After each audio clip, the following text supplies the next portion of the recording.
ज्ञानदान शिव स्वरूप सेविका नमः त्रियोगी समारी के नमः त्रियोगी समारी के नमः त्रियोगी समारी नमो अरिहंता नमो सिद्धार्थ नमो आयर्या नमो गच्छाया नमो शब्दशाहु चत्तारि अरिहंता मंगल सिद्धा मंगल साहु मंगल केवली पन्नतु धम्मो मंगल चत्तारि लघुत्तम अरिहंता लघुत्तम सिद्धा लघुत्तम साहु लघुत्तम केवली पन्नतु धम्मो लघुत्तम चत्तारि शरणं उपजामि अरिहंते शरणं उपजामि सिद्धे शरणं उपजामि साहु शरणं उपजामि केवली पन्नतं धम्मं शरणं उपजामि।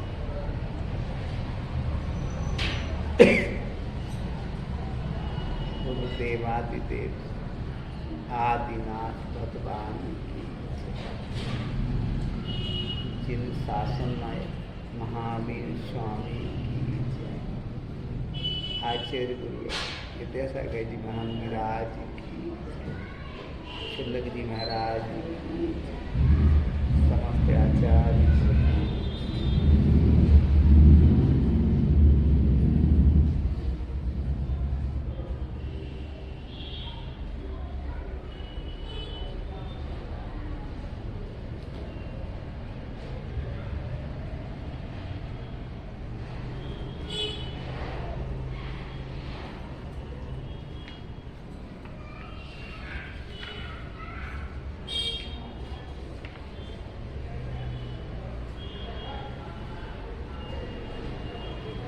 अपराजित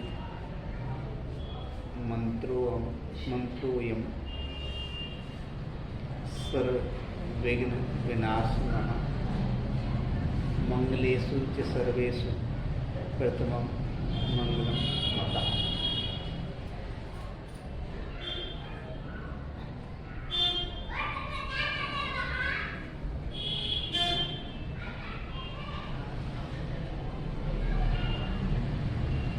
ऐसा कहते हैं कि दुख और सुख अपने हाथ में, हमें सुखी रहना है तो हम सुखी रह सकते हैं और हमें दुखी रहना है तो हम दुखी रह सकते हैं। सुख के लिए हमें विशुद्धि और पवित्रता बढ़ाना पड़ेगी और दुखी रहने के लिए संसार की तरफ देखना पड़ेगा। संसार में जितने भी दुख हैं वो दुख आपके भीतर आ जाएंगे, क्योंकि आपका मन भी अच्छा नहीं है, आपकी इंद्रियां भी हमेशा संसार की तरफ दौड़ रही हैं।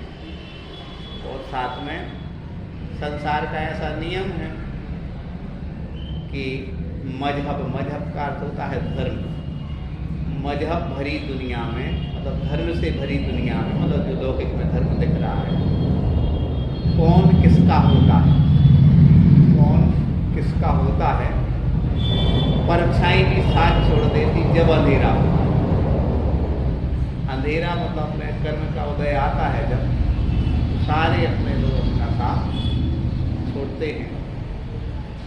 यदि कोई माताएं हैं तो उनके जीवन साथी चले जाते हैं, पति चले जाते, कोई पुरुष है तो उनकी जीवन साथी पत्नी चली जाती, नहीं भी जाए तो अस्वस्थ रहती या रहते हैं।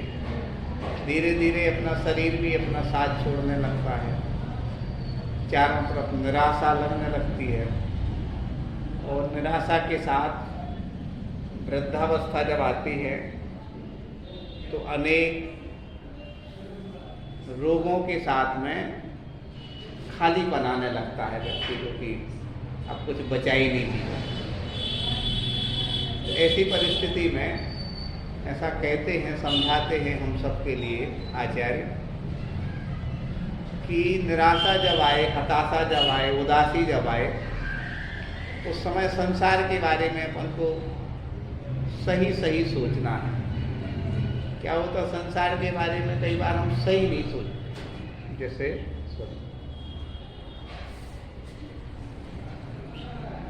अंजना बहुत अच्छी थी, बहुत समझदार थी, शीलवती थी, लेकिन उनके ऊपर झूठा आरोप लगाया गया तो उनके पिता महेंद्र कुमार ने भी दरवाजे लगा लिए थे कि नहीं, हम अपने घर में आपको नहीं रखें।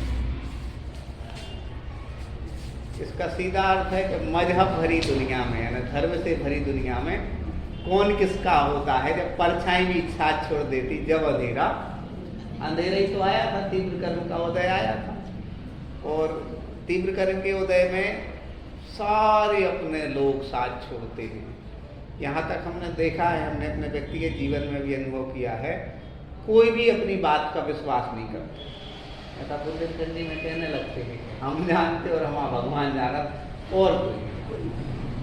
ऐसा सारे लोग, यदि पुत्र है तो हो सकता है माँ विश्वास नहीं करे, माँ है तो हो सकता पुत्र विश्वास नहीं करे, पति है तो पत्नी विश्वास नहीं करे, पत्नी है तो पति विश्वास नहीं करे।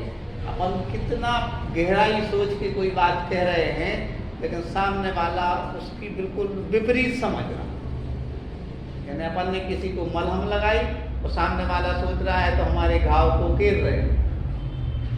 उसमें आता नरकों में ऐसा कहते हैं, को अपनी ज्ञान होता है तो यहाँ वहाँ तो काजल लगाती है आपकी सुरक्षा के लिए, लेकिन वहाँ कहा जाता है कि देखो ये तुम्हारी आँख फोड़ गई। उस समय तीव्र वेदना होती है आदमी को अंदर से। वहाँ नरक में तो उतना अभी तो होता, यदि अपन किसी के लिए पानी पिलाने गए और कोई कहते तुम जहर पिलाने आ गए, तो ऐसा लगेगा कि उसको तो अपन जीवन देना चाह रहे हैं, लेकिन जीवन वो क्या समझ रहा है, उसको क्या समझ रही, मरण समझ रहा है। ऐसे समय अपन को कब के क्या लगता है, ऐसे समय अपन को लगता है कि माँ जिनवाणी की गोद में जाए। माँ जिनवाणी की गोद ऐसे में बहुत पहले पंक्तियाँ लिखी थी, जब वो 15/2008 12 साल पहले, 13 साल पहले, कि जिंदगी से हताश, उदास, परेशान, क्योंकि मानवीय स्वभाव है, मन के प्रतिकूल कार्य हो, तीव्र कर्म का उदय हो, हताशा आती है। तो जिंदगी से हताश, उदास, परेशान, कहीं किसी गोद में रोने का मन करता, क्योंकि जब बहुत आदमी भावुक होता ना और हार्डली बिल्कुल जीता है, अंतर मन कहता है प्रभु की गोद सबसे बड़ी है, लेकिन वो प्रभु की गोद अपन को समझ में नहीं आती। क्यों नहीं आती समझ में? तो सामान्य बात है, अनादिकाल से जिस शरीर के साथ अपन रहे, अनादिकाल से, तो वो अपन को भगवान के पास अपन कब अभी मिले हैं, मुश्किल से जब से वो संभाला। उससे पहले कहाँ मिले? उससे पहले तो मतलब अपन जैसे गाय बैल थे, कुत्ते थे, जानवर थे, छिपकली थे, 84 इलाके में थे, तो कहाँ उस समय बोध रहता है कि कौन ईश्वर है और क्या। अभी अपन तो अभी ऐसा कहते हैं एक जीवन में कि जैसे कोई भी चीज़ आती है तो अपन ऐसा उदाहरण देखते हैं कि जैसा पूर्व जन्म का संस्कार है, उस जन्म के संस्कार के हिसाब से अपनी मनोदशा बनती, हमारी भी बनती, सबकी बनती है। लेकिन इसमें बीच में एक अच्छा रास्ता निकलता है कि जितने भी दुखी लोग हैं उसमें हम शामिल, आप सब शामिल हैं, उसके बारे में अपन सोचें कि वो दुख क्यों आया, जिज्ञासा होना चाहिए। उसका समाधान एक ही है कि हम जो हैं अपने खुद की परिस्थिति को खुद नहीं समझ रहे। आप सुबह बहुत अच्छे रहते, शाम को उतने अच्छे नहीं रहते। सुबह आप बहुत अच्छे रहते, लेकिन शाम को अच्छे नहीं रहते। आप खुद की परिस्थिति समझे तो सुबह से इसलिए हम अच्छे रहते हैं कि हमारा शरीर ठीक रहता, हमारा मन ठीक रहता, हम रात भर थोड़ा बहुत अपने जीवन में विश्राम कर चुके होते, बहुत सारी तनाव से हम मुक्त रहे तो सुबह ठीक रही। लेकिन शाम आते आते इतने डिस्चार्ज हो गए कि जीवन से इतनी हताशा हो गई, इतनी निराशा हो गई कि जीवन में कुछ है ही नहीं। क्यों? क्योंकि हम अपनी खुद की परिस्थिति नहीं समझे। आप देखना बहुत सारे बड़े लोग, बड़े मतलब जिनको जीवन में बहुत जिम्मेदारियां मिली हैं, आप देखना कि वो अपने शरीर को डिस्चार्ज नहीं होने देते। बड़े लोग डिस्चार्ज नहीं होने देते, यहाँ तक कि आचेसी तक को लगने लगता बहुत हो गया तो हम भाई अभी नहीं, बाद में 3 बजे के बाद 4 बजे के बाद कहने लगे अभी नहीं, अब 5 बजे। और वहाँ भक्ति भी होगी तो भक्ति में अच्छी विशुद्धि बढ़ाएंगे हम, कितना 5 मिनट का ही समय, 10 मिनट नहीं से आते, चलो हो गया 7 बज गए। क्यों? क्योंकि जैसे ही अपन चार्ज होंगे ना तब तो अपना और दूसरे का कल्याण कर पाएंगे। जब अपन चार्ज नहीं होंगे तो खुद परेशान रहेंगे और दूसरे की परेशानी का क्या बनेंगे? कारण बनेंगे। तो अपने आप को क्या करना चाहिए? थोड़ी सी चार्ज करने की कोशिश करना चाहिए। और एक बहुत गहरी बात है, जैसे प्रतिमा आदि जो ले लेते वो 3 समय चार्ज करते हैं, तो कई बार हमें लगता है, हम आपको हृदय से बताएं, कैसे मुनिराय लोग अपने जीवन को अकेले रहते हैं, आगे पीछे कोई है ही नहीं, कि कैसे जीवन में रह जाते। कई बार लगता है कि क्या था, अपन तो थोड़े से कोई समय पर भोजन नहीं मिले, घर में खाली खाली सा लगे, कोई नहीं हो तो उदासी सी छा जाती कि अरे ऐसा संसार, वैराग्य वो आता ना, कई बार भावुकता आती। लेकिन फिर सोचिए कि नहीं, 3 बार चार्ज होते, बहुत तन्मयता से चार्ज होते हैं। सुबह संधि काल में 5-6 बजे 7 बजे सामायिक एकाग्र को तब्दील हो जाते हैं, 12 बजे कुछ भी हो जाए 12 से 1 चार्ज होते, और फिर 6 से 7 या 7 से 8 चार्ज, 3 समय को चार्ज हो रहे तो अपने आप में सौम्य है। अपन तो 10 मिनट की चार्ज नहीं, अपन तो मोबाइल का उपयोग भर कर रहे, चार्ज नहीं हो रहे। तो चार्ज करने के लिए अपन को पूरी तन्मयता से, पूरी आत्मीयता से, पूरी विशुद्धि के साथ में अपन को सच्चे देवसात गुरु के प्रति क्या बहुमान आना चाहिए। बहुमान में जब अपना शरीर ठीक रहता तब बहुमान आता है। अपने लिए जिनवाणी दिखा तो कभी आंसू गिर जाए कि भगवत इसमें एक शब्द भी ऐसा है जो अंदर से आत्मनाश कर ले तो सुख आ जाएगा। भगवान को देखें तो समोषण लगा है, भगवान कितना परोपकार किया आपने प्राणी मात्र के प्रति। आपके लिए भी तो भाई ने कितना हैरान किया था। भगवान की जीत को देखें, आपके लिए भी तो कितने ज़्यादा उलझन आए, तनाव आए, हैरानियाँ आए। भगवान महावीर से उनकी माँ कहती हैं कि आप गृहस्थ जीवन में जब एक उदाहरण बताते हैं तो वो मतलब बहुत सारी चीज़ें, लेकिन भगवान आप कितने विशुद्ध रहे और कितना कल्याण किया जीवों के प्रति, इतने करुणा वाले। तो अपन उनके प्रति अब सम्मान आत्मीयता से भरेंगे तो क्या होंगे, अपन खूब अंदर से विशुद्ध भाव बनाएंगे। जब अपने अंदर विशुद्ध भाव होते हैं ना तो अपन को जीने की उमंग जागती है। हमारी एक आदत है, हम कभी किसी को कुछ देते तो नहीं है, हमारी इतनी योग्यता नहीं है कि हम कैसा ज़्यादा कुछ दे पाएँ, लेकिन ऐसा लगता है कि 2 मिनट बोल दो, मतलब रूटीन है हमारा। जैसे आप लोगों से बोलने के लिए आदेश पढ़ा दी, मतलब धर्म की बात हो गई, 4 धर्म की सुना दिए, ताकि क्योंकि अच्छे विशुद्धि भरे तो शब्दों से आदमी के लिए कई बार ऐसा संबल मिल जाता है अमृत कि जीने की उमंग जाग जाती है। क्या था, रघुकार के 4 अमृत वचन सुनाए थे किसने? भगवान पार्श्वनाथ भगवान ने इनको नागनागिन की जीव को विशुद्धि से भर के देखो तो देव बन जाए। तो आदमी को देने का भ्रम भी आदमी को रहता है कि देने का भ्रम भी नहीं है, ये भ्रम पालना ही नहीं चाहिए, कर्ता होने की बुद्धि नहीं आए। अपन को ये जरूर दिमाग में रखना चाहिए कि क्या अपन सिर्फ उसके लिए उसकी शक्ति याद करा, तुम अधूरे नहीं थे, अभागे नहीं थे, बस कमी इतनी थी कि जागे नहीं। ये पंक्ति हमें बहुत हृदय से छू लेने वाली लगती। तुम अधूरे नहीं थे, अभागे नहीं थे, बस कभी जगाने के लिए अपने लोग, जगाने के लिए कौन लोग होते हैं? अपने लोग रहते हैं। इसे धर्म की भाषा में कहते हैं परस्पर विरोधी का। तो जगाने के माध्यम, कभी जिनवाणी के माध्यम से, कभी अपने लोग किसी न किसी माध्यम से आपको याद कराते कि आपके अंदर इतनी शक्ति है, आपके अंदर इतनी सामर्थ्य है, भगवान बनने की सामर्थ्य है, पर मैं भगवान बनने की। लेकिन वो अपन क्यों भूल जाते हैं? जैसे ही नज़र उठाते हैं वो जहर चढ़ता है, जैसे ही कानों से किसी की बात सुनते हैं जहर चढ़ता है, जैसे ही कहीं कदम रखते हैं और मान लो अच्छी प्रवृत्ति के लोग नहीं हैं, जब तो साड़ी बहुत अच्छी लग रही, मंदिर जी में भगवान देख रहे तो साड़ी देख रहे, कल्पना करो, और साड़ी मान लो अच्छी नहीं है तो भी आके ऐसे ही आ गए, खुद परेशान हैं, दूसरे को परेशान करो। हम भी डूब रहे और तुम भी डूबो, तुम काहे फंसो? ये संसार की विचित्र। और धर्मात्मा जी कभी ये नहीं सोचता है कि कौन कैसा लग रहा है। धर्मात्मा जी ये सोचता बड़ा पुण्यात्मा जीव है कि यार मंदिर आ रहा है, क्योंकि ऐसा समय आता कि सीढ़ियां नहीं चढ़ पाता आदमी। परिस्थिति क्या रहती कि मालूम चला पलक पे ही लेटे हैं, नदी डली है, उसी में से पानी जा रहा है, चाय तो के समय उनको बिलखते हुए देखते हैं। जब यार हम मंदिर नहीं जा पा रहे, उस समय लगता है कि युवावस्था में कितना अच्छा समय है कि अपन मंदिर आ पाए। उन क्षणों को याद करो, अपने आप एक अंदर से शक्ति आएगी। और किसी से अपन क्रोध नहीं करना, कोई अपन से ऐसा पूछे कि ऐसा नहीं ऐसा, अपन को करुणा करना कि अभी जीवन का इन्हें बोध नहीं हुआ। और जिन्हें जीवन का बोध नहीं होता है वो लौकिक दृष्टि से देखते हैं, और जिन्हें जीवन का बोध हो जाता है वो आध्यात्मिक दृष्टि से देखते हैं। पूज्य क्षमा सागर महाराज जी का बहुत आदर्श जीवन था, और उनके जीवन की एक छोटी सी घटना सुना करके वाणी को विराम देंगे। पूज्य क्षमा सागर महाराज जी की सबसे पहली विशेषता थी कि वह बहुत धर्म के तर्क लॉजिक से जाते थे, किसी धर्म की गहराई में जाते थे।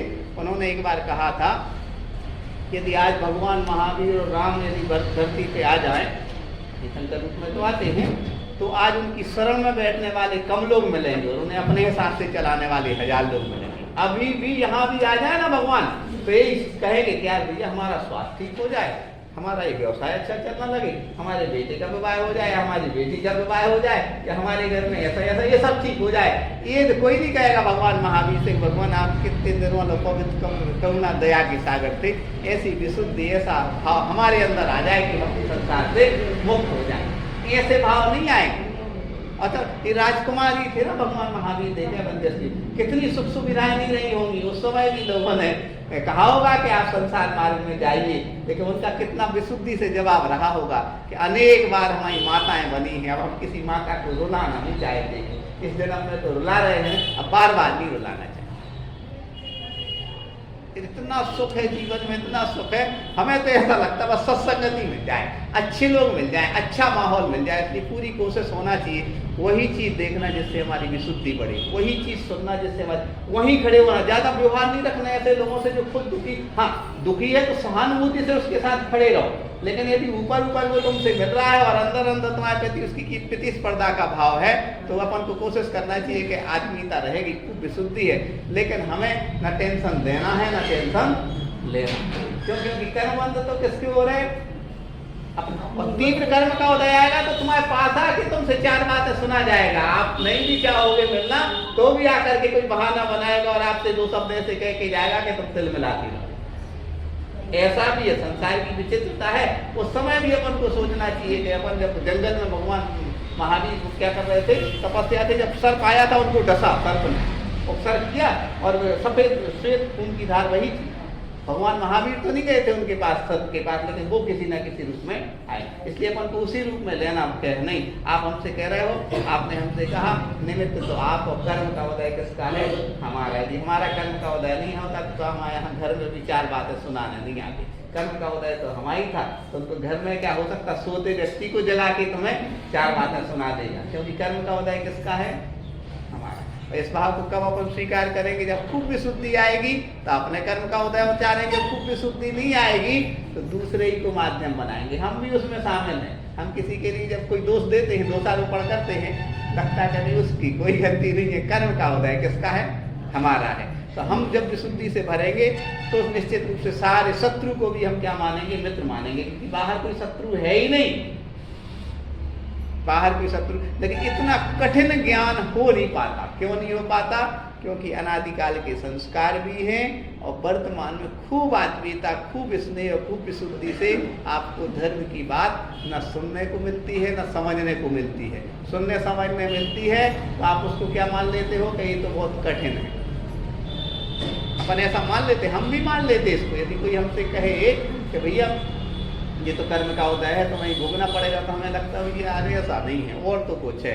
और क्या है, और ये है, सही बात ये है कि अनादिकाल के संस्कारों के कारण किसको अपनी करनी तो आप भरे सिर और उनकी गलती नहीं। अब इस समय क्या, इस समय सब एक ही विचार आता है, अपने आपके अंदर भी आता है, हमारे अंदर कि सब अच्छा ऐसे भगवान बन गए, अपन भी कुछ कहते ही रहे, गलती उनकी नहीं है, गलती आपकी नहीं है। आपको कोई सिर पे हाथ फेर के किसी ने ऐसा समझाया नहीं कि नहीं बेटा, गलती उनकी नहीं है, गलती कहीं ना कहीं इस जन्म की नहीं तो पूरे जन्म की अपनी है। तो ये शांति को काम का है, शांति को काम का है कि इस जन्म में काट लो, एक जन्म में काट लो। कई बार नहीं गुस्सा में कि भैया हम एक जन्म में न पढ़ने हैं तुमसे, गुस्सा में कह देता आदमी। क्यों कह देता?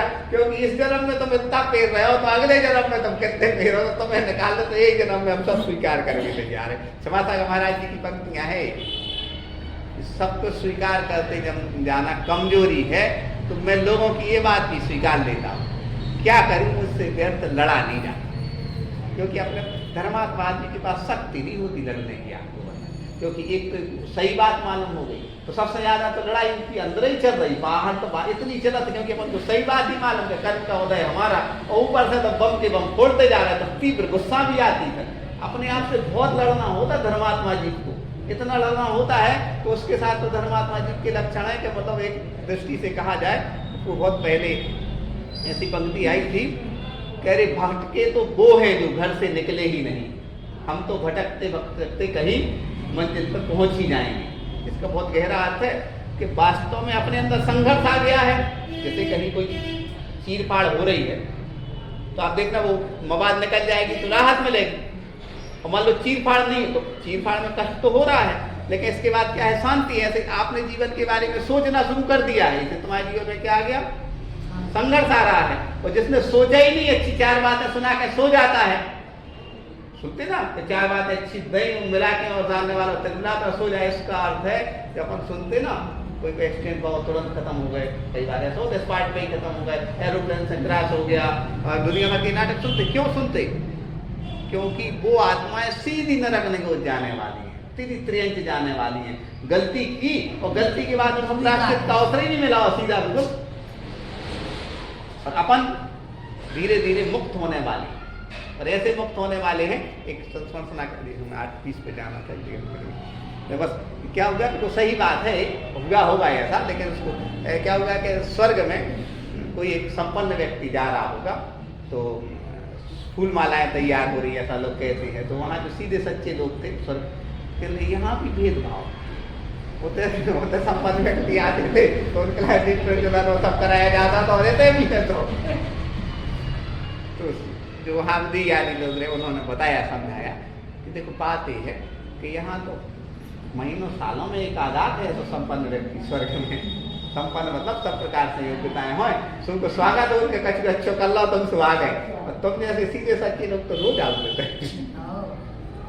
प्लस पॉइंट ये है कि सीधे सच्चे भोले लोग भले उनके पास संपन्नता नहीं है, मरण के बाद निश्चित रूप से स्वर्ग जाएंगे, सरल स्वभाव है, करुणा दया के भाव है, तो वो स्वर्ग जाएंगे ही जाएंगे। और जिनके अंदर खूब माया गिरी है और वे यदि कुछ अच्छे भाव बन गए तभी वो स्वर्ग जाएंगे, वरना परिग्रह नरकस्या।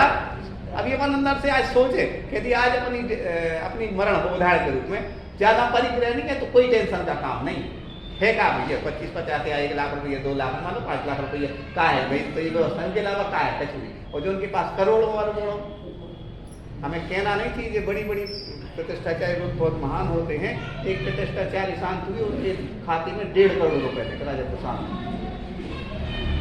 हमें मतलब जिनवाणी पे बैठ के हमें कहना नहीं चाहिए कि क्या बात है, कहने का भाव ये है कि परिग्रह से यदि अपन नहीं हट पा रहे तो धर्म के प्रवचन तो इतने दे जा सकते हैं कि आप रात भर सुनते रहो, हम सुनाओगे, लेकिन परिग्रह नहीं है आपके पास, और उसके बाद आपके अंदर जो विशुद्धि रहेगी ना, आप खुद अनुभव करना। हम उस दिन भी कह रहे थे, मान लो हम कछु नहीं रखे जेब में, 2 ही चीजें हैं, 2 चाबी रखी हैं बस, शांति। एक बैग भी ले गए, फिर एक और थैला रख ले गए, और ना जाने का ऐसे भरे रखे फला। अब देखना अपने आप ऐसा लगे कि यार कम से कम चीज हो तो ज्यादा। ऐसे ही आप लोग यदि पैसा नहीं है आपके पास, मतलब अपनी फीस थपथपा लेना तनाव मुक्त हो, क्योंकि अपनी रात में मान लो डेथ हुई, निश्चिंत है यार, कुछ नहीं है। एक बहुत बड़ा व्यक्ति है, देश का नेता है, उसका केवल नाम नहीं लेना, नाम ले दे, किसी राजनीति का नहीं, एक अन्ना हजारे कर। हम ये नहीं कह रहे कि वो अच्छे हैं बुरे हैं, हम किसी बात नहीं कर रहे। उसके खाते में मात्र 60,000 रुपए, 68,000 टोटल है। 10 गाँव को की सेवा करता है, और जब 18 साल की उम्र की थी वो सुसाइड करने जा रहे थे कि उनको ऐसा हताशा, उसकी माँ ने इतने अच्छे संस्कार दिए, कितने 68 कितने हजार रुपए से, मात्र 68,000। लेकिन उसकी चमक अभी देख लो 80 साल की उम्र में ऐसा थी। और जो उनके पास 68 करोड़ होने का होता है, खुराई में ही हमारे ऐसे घूम रहे हुए ऐसे परेशान से। किसी की नाराज जी नहीं बता रहे, तेज आता है विशुद्धि से, भक्ति से, परिग्रह रहित होने से। बोलो महावीर भगवान। मैं जाना है आज, चूंकि मजबूरी थी इसलिए 9 वाला मुकान पढ़ लेंगे, फिर भैया आएंगे तो शायद नहीं आएंगे। तो एक काम करें, जिनवाणी स्तुति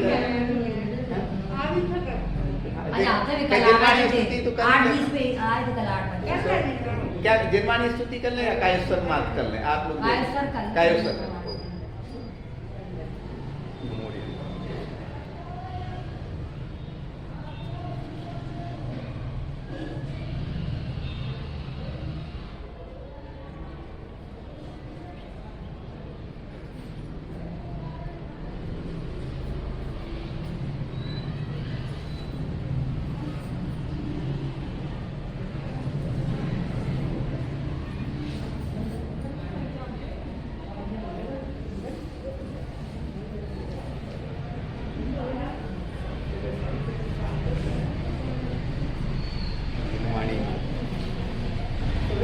सबको जय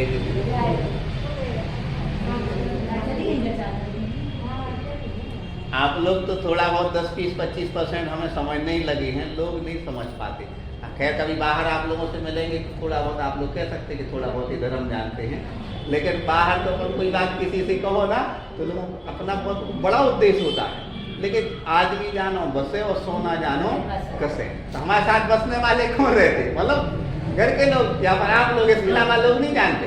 अधिकांश ऐसे कोई माता है, बहन है, कोई खड़ा है, यदि 1% भी कुछ कभी नहीं कहते। देखो उदाहरण मान लो 4 बच्चियाँ वहाँ खड़ी और कहते हैं कि ऊपर सीढ़ी चढ़ के चली आओ, सामने कौन खड़े, रोड पे खड़े रहोगे, 4 लोग आएंगे जाएंगे। मतलब कितना गहरा उद्देश्य होता है वो कब समझ में आता है? जब आदमी परिचित होते हैं। परिचित हो जाता ना तो फिर अधिकांश बातें क्या लगती है कि नहीं यार हमारे हित की। परिचित नहीं होता तो बात दूर दिखते हो, तो लड़के से दिखते हैं लेकिन अनुभव क्या है वो तो थोड़ा थोड़ा जानते सब।